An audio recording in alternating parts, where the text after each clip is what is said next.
So my junior year of high school changed my life. And it wasn't because we won the state soccer championship, although that's probably what I would have told you at the time. It was something called Mountain School. Mountain School is a semester school in Vermont, and I went there for the spring of my junior year. We grew or raised most of what we ate. I had a little lamb that I bottle fed that my classmates nicknamed Dawn's Love. In addition to feeding lambs and cutting our own wood for heat and growing our own food, we learned. And the way that worked was in science class, we each picked a plot of land. Mine was actually just up the hill from Dawn's Love. And we studied its history from the Big Bang to the present. What did the marks on the boulders tell us about its glacial past? What did the stone walls say about the kinds of animals that used to live there? And what did the type and size of trees tell us about when the land had been cleared and reforested and maybe cleared again? This was a particular kind of learning called place-based education. I've always been passionate about the environment and clean energy since I was about 6 years old. I've worked on clean energy projects in India, in Africa, and in South America. And my passion for ridding the world of fossil fuels brought me here to Hawaii.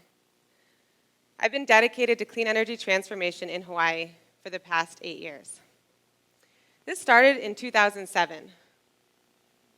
I joined a team of very passionate people with a very big goal: to transform Hawaii from a place that uses mostly oil to power itself to a place that is powered by clean, local energy. It was called the Hawaii Clean Energy Initiative, and it was an unprecedented partnership between the U.S. Department of Energy and the State of Hawaii. We set a goal of 70% clean energy by the year 2030. And believe it or not, we're on track. The clean energy in this state has risen from about 9% in 2008 to over 21% today. That's more than doubling. And much of this increase has been due to solar. In fact, solar has been one of the largest clean energy stories and most dramatic success cases of the last few years across the world. In Hawaii alone, 11% of the homes here have solar. That is a lot of solar panels. And that's also compared to just 0.5% across the rest of the country. So let's dig into this solar story a little bit deeper and find out what's actually driving its growth. In 2008, the cost of solar was very high, and most homes could not afford to put solar on their roofs. So government and industry together were focused singularly on one goal: driving down the cost of solar. And it worked. As you'd expect, as the cost of solar came down over time, the number of homes that could afford solar and installed solar went up dramatically. Here in Hawaii, what that meant is that we went from 850 homes with solar to over 54,000 houses today. So this dramatic increase worked pretty well, really, from 2008 to 2012. But look what happened in 2013 and 2014. The amount of new solar coming onto the grid started to slow down. So we'd solved this issue of cost, largely, for solar, but it wasn't the silver bullet to powering 100% of our homes with solar electricity. So what was needed? See, at the end of this curve, the energy transformation becomes much more complex, and we need new innovation in order to solve this challenge. So how do we get that new innovation?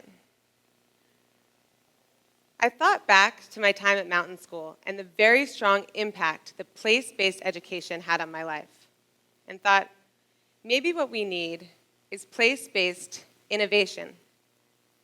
This led us to launch the Energy Excelerator about 6 years ago.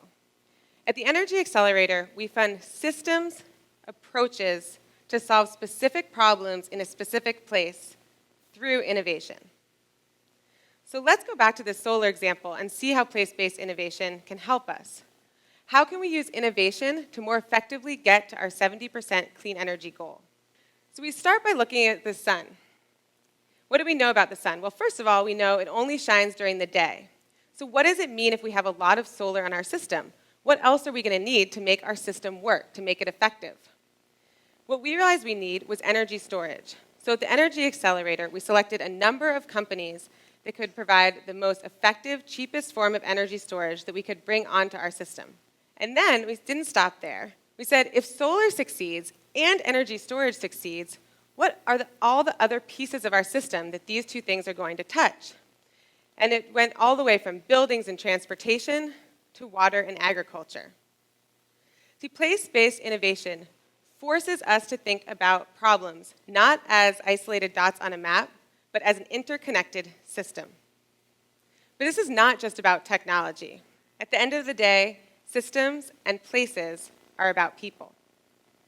So we needed relationships with a few key groups of people in order to succeed and in order to make place-based innovation make lasting change in this place.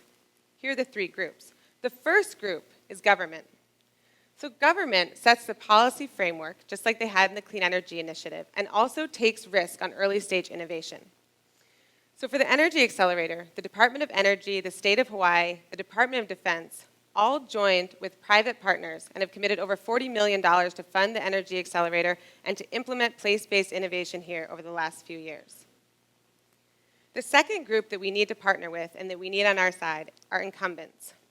Incumbents are the existing players in a system. So in our field, in energy, this goes back to the electric utility.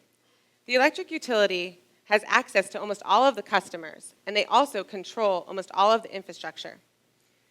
So for us at the Energy Accelerator, our partnership with the Hawaiian electric companies, who are the biggest electric utility in the islands, has been critical to our ability to implement and scale innovation.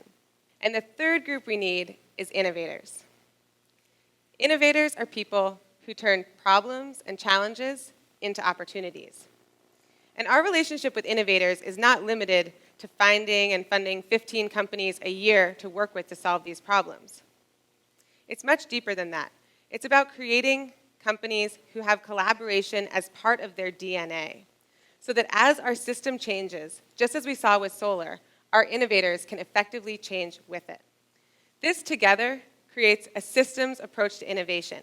It's the technology and people together that enable us to make change.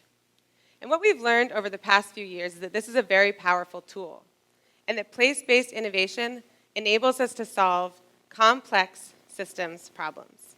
So this is not just about energy, and it's not just about Hawaii. Over the last few years, we've learned that place-based innovation can apply to some of our largest challenges across the world. See, on my little plot of land in Vermont, the stream was not unconnected to the trees, was not unconnected to the stone walls and the animals and even my little lamb. In order to understand this piece of land, I had to understand that all of these systems are not independent, they're interdependent.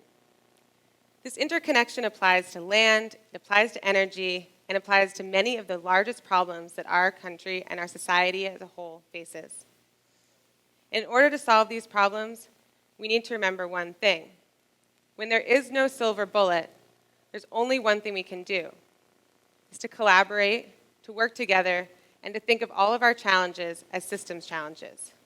It is only by being interconnected and working together that we can solve some of the world's toughest problems. And this is the only way that we're going to be able to save many of the places that we love.